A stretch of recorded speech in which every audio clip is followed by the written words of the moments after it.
Uterevu kwanirizako yonna gyosinzira okubeera nga togoberera. Njagala kubeera nga te atumirako ku baana abakikubirawo ku ddungu Saudi Arabia, Qatar, Dubai, Bahrain, Oman, Kuwait, Jordan, Yemen, Iraq. Kasubire buli kimu kitambula bulungi nnyo maridadi sana ono Fahari Pre-UG era nga manyigiddewo ne updates ez'enjawulo nga wezitambudde mu ggwanga ly'etu Uganda ddala gwe gyotasobodde okubeera nga te otuuka gintereka ekigalo obanga ogifunye video era nga teyoera kubeera nga te ogisharingirako alo wansi waayo akaboki sako tekigenda kubeera nga te okkirirayo nobeera nga te osula endowoozayo okusinziira ku byengenda okubeera nga te nkuterawo awo kirabika nga ebyokulonda bikutte wansi ne waggulu era nga ebyokuuma akalulu ensonga zo zirabika nga tezinnaggwa zikyeyogera ddala okubeera nga te munnange ezifuuka z'amaanyi mu ggwanga ly'etu Uganda. Olunaku olwaleero omukulu Pastor Sserwadda avuddeyo n'abakoobako obukambwe bwaweereza era nga ebigambo by'omukulu kyamazima kiri nti bwe naaba mbizzeemu ajja kubeera nga ate nkoze ensobi ngenda kubeera nga ate mukuterawo awo osobola okubeera nga ate owulira omukulu byasobodde okubeera nga ate ayogera ku nsonga eno eya protest vote asakona okubeera nga ate munnange ayogera ku nsonga ez'okukuuma akalulu kamera nga timbaterawo Pastor Sserwadda ono asakona abantu ab'enjawulo ku nsonga z'okubeera nga ate munnange aboogera ku by'okukuuma akalulu n'obutambi obulala bungi nnyo. Shekasha musomo wa dduwa always abeerawo awo ku namba z'essimu eziyitawo wansi ku busitikazi munoonye kajja kubeera nga takulombereddwa ebikyaganye ebijja kubeera nga te bisumuluka mpolampola saidi endala Habibu Airport Pickup nabo bali nnyo okubeera nga te bakukima ku kisaawe eno okutusa yonna gye wandiyagadde okubeera nga te otuuka ate mu budde kamba w'ensonga zino ate oluvannyuma zijje n'amawulire amalala mangi nnyo temuvaawo. Twawuliddewo abagamba nti bw'omala okukuba akalulu vaawo gendaka naye olunaku olw'okuwummula olw'obwerende mu ggwanga ng'olw'okukuba akalulu luba lwakuwummula tebaayo ofiisi nzigule era bwe zibaayo tukisabye gavumenti kati olwo olunaku baggalewo ofiisi abantu bagende gye bazaalibwa oba gye babeera oba gye bakolera bakuba obuki obululu balonde bonna abantu baweebwa echansi okulonda. Naye nze akalulu kange njagala kutuulako balinga wali mita nga 2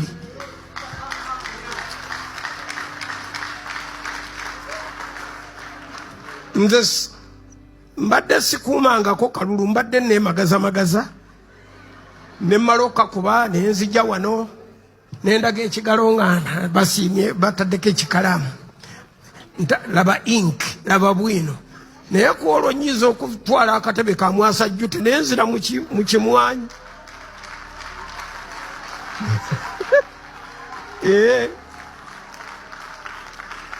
mujja kubba kamulala akange nkulabe ng'okasoholamu. Abawagira muzeeyi muwagire muzeeyi wammwe nafe abawagira onvu ngambye ki n'abawagira omuvubuka bawagira omuki naye tukuume emiri sinnakyogera mpulira museka n'abawagira omuvubuka bawagira ki naye Allah yamanyaani bwawo obuki obufuzi osangayo abawoza Kyagulanyi tayinza kufuga olina amagezi gwalonda abafuga gwe Kyagulanyi talifuga yoga abantu bagere ate Abaganda kirungi ndigomba kambalangire mukomye emitima emibi wallahi Abaganda muyine ensaro muyine futwa Babaganda salamu alaikum sibanga njogera mbatolo Kyagulanyi muki Muganda nona ko Muganda wono mutayiza kufuga obira n'amagezi kweri kanchogere mukamu wallahi asobola bulungi tetulabyeko tukirabye eggwanga tulabye bye tulabye mu myaka na tubirabye naye ebintu byakugezesa ogezesa n'owa ku mulala gw'olaba asobola n'okamuwa ebyo byonoonya n'ogamba tunoonya omutuukirivu yagenda okulembera eggwanga ani gwe gwogamba nti agenda ani oyo aliwo gwolaba aliko amaanyi g'abantu oyo yennyini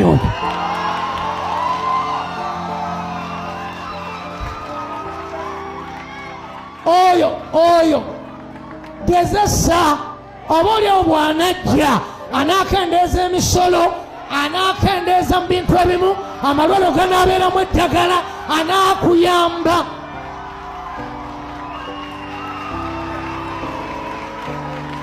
gezesa nkugambye kola ki gezesa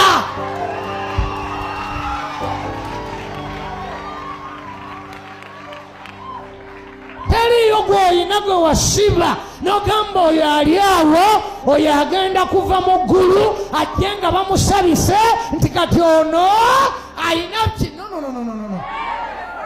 Gezesa ku bigambo bye byayogera. Ayogera ebigambo n'agamba kino ayina byayogera. N'olaba nga byayogera bw'aba bikoze bigenda kugattako. N'olaba nga byayogera bw'aba bikoze byayogera. Soogera mulala. Yogera Kyagula.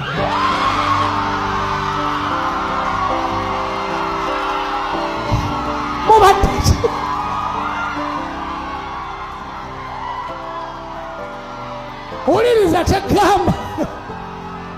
Hunama, uliriza.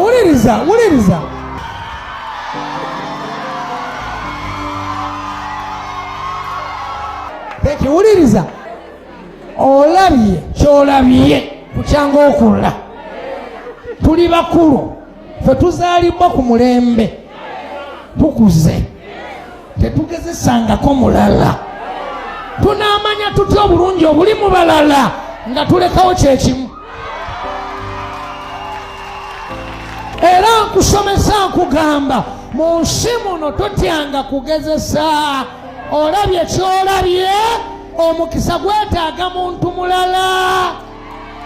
Kyolabye okirabyeko kakati omukisa gwetaaga kuwa mulala eri omuntu oyo ayina kye bayita common sense. Kyetaaga omukisa gwetaaga muntu mulala naye ne tulaba Katonda nga bwali omulamu. Mmwe mulowooza bya bufuzi bwe mbagamba nti nze omuntu gwensinga okusaamu ekitiibwa mu Uganda mu bantu ababulijjo mu bantu kankifunule bulungi omuntu gwensinga okusaamu ekitiibwa mu bannabyabufuzi ye musajja gwe nalaba ng'abadde muyaye mu mwaka gumu n'atransforminga mu mwaka gumu n'addamu n'agenda n'asoma mu dakiika ntono mu myaka mirala afuuse looya. Bw'afuuka looya omusajja oluzungu lwali lutonotono ng'olwange naye leero ng'osobola okuwa speech etegeerekeka ku international scenes. Nze abantu abatransforminga mbatya mbasaamu ekitiibwa baba bakkiriza mu kintu kyennyini ekiba kitwala ensi mu maaso. Oba mundoge abo bezisaamu ekitiibwa. Abo be babakwano bange mba njagala nnyo omuntu bw'atyo nokusinkana oli bw'oti n'osoma era bwenfuna mba nkufiirako. Oluusi mbanyiza n'okuyisanga omwana omuto n'olowooza oba kuyisanga mwana muto nenkubuuza awuliza ati si bano taki mbwaliwo enjawulo wakati w'okutuula ku mulyango omulungi n'okuyingira mu mulyango omulungi. Ne tulaba ku bintu ebirungi ebiri munda. Abali munda be bayingira nga babuuka. Abali munda be basanyuka. Bayibuli egamba bwe baamala omukwatako n'awona n'ayingira nga abuuka. Okubuuka kujja owonye ne bakuleeta ku mulyango omulungi abalala mwe bayingira ne babuuka nga gwe tosobola ofe ennaku. Teriyo bulumi ng'okubanga abaana bo nga basabiriza banneyiba nga banneyiba kwotegerera nti basse enkoko ng'omwana wazze n'eggumba. Mwe temulabanga ku bulumi bufaana bwe butyo. Edda taata yatugaana tolyanga ku muliraano nkukwa ng'omuggo guvuga okulyanga mu banneyiba. Teri kulya mu kyalo okukwata ng'olidde mu kyalo. Kaakati yalina amagezi wadde yali teyasoma nga geewuunyisa. Kati nze nalyayo olumu ne ŋŋamba nga anaamanya atya siya amugezi nnyo tajja kumanya. Ne mmanya omuntu enjala gweruma bw'atunula mbu nkomawe waka naŋŋamba tova kulya mu kyalo gwe kwanza era nenjale kumbe nva kulya wali mu basiraamu. Naŋŋamba kola bwoti emikono gigolole nenjigolola. Kumbe mu kyalo fe abatanaaba bw'onaaba mu ngalo awanaabye amazzi we gakumye ne bw'ozannya n'okomayo walabika muzeeyanga teekawo emikono. Ngenda okuwulira omuggo guvuga ayogera amazima konze ndidde naye nasigala ŋŋamba alabye atya. Kati mwanyinaze yaŋŋamba alaba mikono ffenna kwe yatulabiranga ti amazzi gasala mpozi ng'onaaba nnyo naye kati kwe tonaaba bakulaba mangu. Ku ntandikwa ya kampeyini z'okunoonya obululu zaali zitandise bulungi mu ddembe, naye mu nnaku ezigenze ziddirira n'okutuusa kaakano ate tulaba obutabanguko, okulwanagana n'okuyisa obubi bannansi. Nga kino kinakuwaza okulaba nga kyetabiddwamu mu kuyisa obubi bannansi nga bayisibwa bubi abakuumaddembe, amagye, ate n'abo abalala abakwatibwako ku nsonga eyo.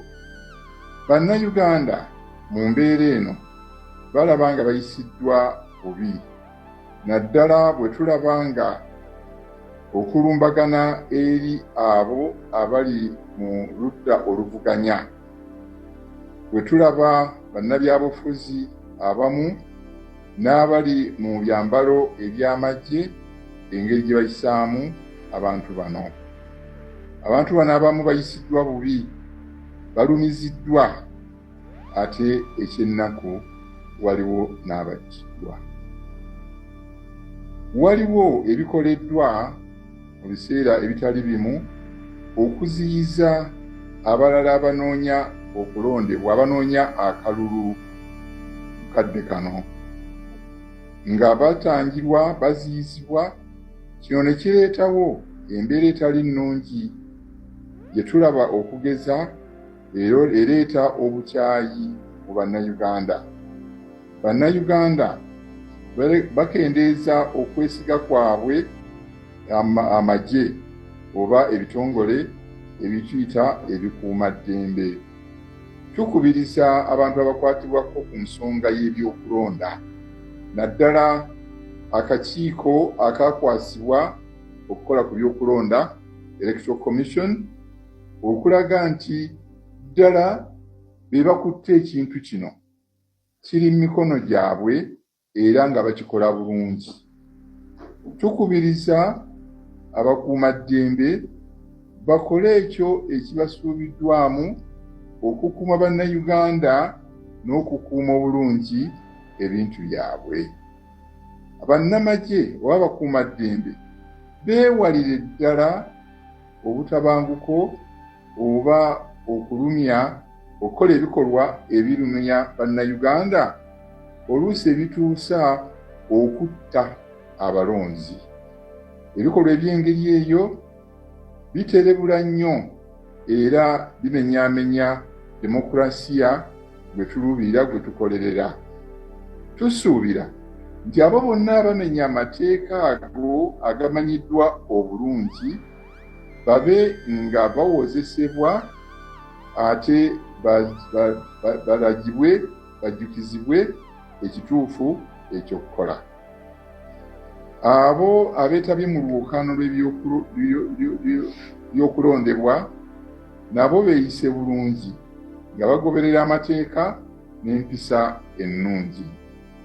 Tukubiriza abeetabye abagala okulondebwa bagoberere bulungi amateeka nga bwe galambikiddwa mu ssemateeka, ate n'amateeka amatuufu agaweereddwa abo abalina obuyinza obwo. N'okumaliriza, tukoowoola abalonzi kirungi muwulirize abeesingyewo ababasaba okubalonda. Mubawulirize bulungi osobole okutuuka ku lunaku olw'okusuula akakongeko, akaluluko, nga omanyi ekituufu ky'okola. Abalonzi tubakubiriza mwewale okukola ebikolwa eby'obukambwe eby'ettemu. Abalonzi mwewale okulya enguzi.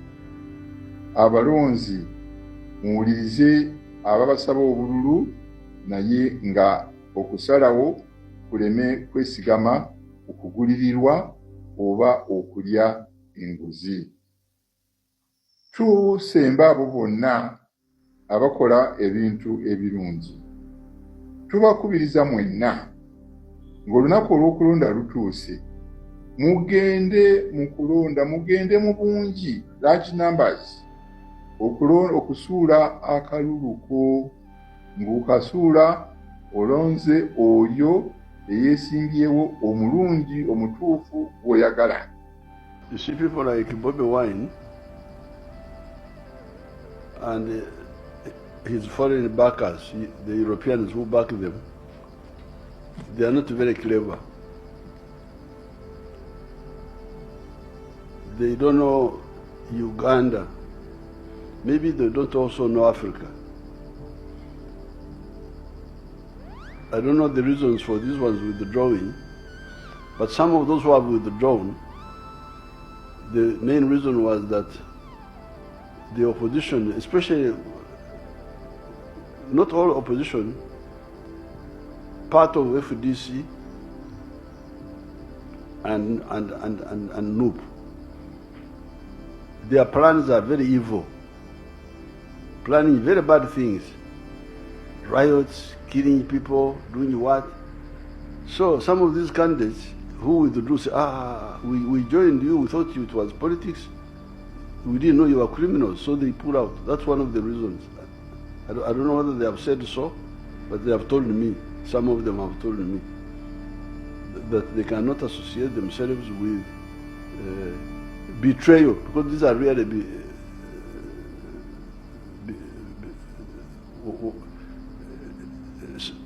some of the people are really worried about Uganda because Uganda is very strong. Economy is growing very, very fast, very strong. You saw today in the papers. Now we have got surplus on the current account. Our export earnings are more than our import bill. Import bill is now less by $2 billion. Now the economy is growing so much, the security is very strong. So some of these people are really worried about Uganda. So they think they can use these people to cause disruption. Wapi banana.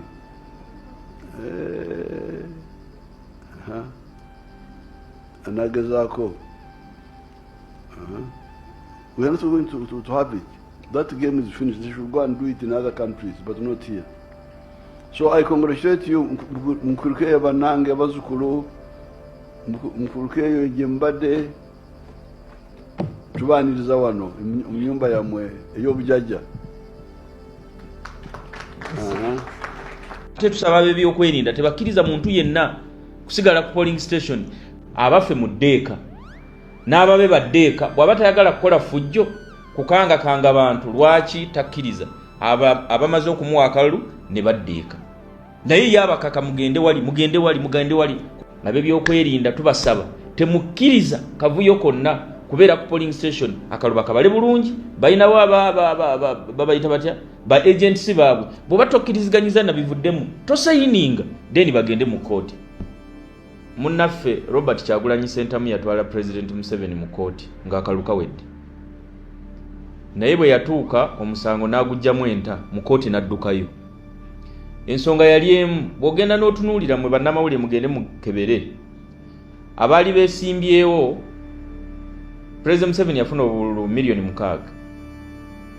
Eyaddako yali Robert Kyagulanyi Ssentamu n'afuna obululu miliyoni 3.5. Eyaddako yali invalid votes ne spoiled votes. Ye yali owokusatu.